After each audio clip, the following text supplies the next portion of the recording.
இன்னைக்கு கடலக்காய் எடுத்துட்டு போறதுக்கு வியாபாரிங்க வரதா சொல்லியிருந்தாங்க. 4 நாள் காய வேண்டிய கடலக்காய் 1 வாரம் காஞ்சிட்டு இருக்குது. என்னன்னே தெரியல. வெயில் அடிக்குதுங்கிற பேர்ல சுல்லுன்னு அடிக்குது. இருந்தாலும் கடலக்காய் காஞ்ச பாட்ட காணோம்.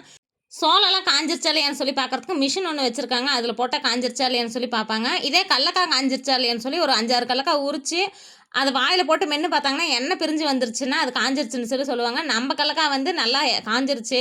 எண்ணெய் தான் கண்ணு இன்னைக்கு ஆட்டுறதுக்கு எடுத்துட்டு போறோம். அதனால வந்து உங்களுக்கு சிவப்பு கடலக்காய் வந்து நல்லா எண்ணெய் வருங்கிறதுனால தான் நாங்க எடுத்துட்டு போறோம் அப்டின்னாங்க. அவங்க என்னமோ ரிங் மாஸ்டர் மாரி மேல இருந்து கீழ போடுறாங்க, கீழ இருந்து ஆட்டோல தூக்கி போடுறாங்க. ஆனா கிழிஞ்சு வேணா கொட்ட போகுதுங்கண்ணா அப்டின்னு சொல்லியிருந்தேன். இல்ல கண்ணு அதெல்லாம் எங்களுக்கெல்லாம் சர்வீஸ் ஆயிருச்சு அப்டின்னு சொன்னாங்க.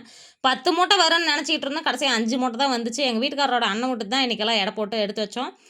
நம்மளுதெல்லாம் எனக்கு கடலக்காய் புடுங்குறதுக்கு இன்னும் ஒரு 20 நாளுக்கு மேல ஆயிருங்க. நம்ம செத்தப்பாவன் காட்டுல போய் பில்லுக்கட்டு 2 எடுத்துட்டு வரலாம் அப்படின்னு சொல்லி போயிருந்தோம். நம்மளுதெல்லாம் பில்லுக்கட்டெல்லாம் முடிஞ்சு போயிருச்சுங்களா.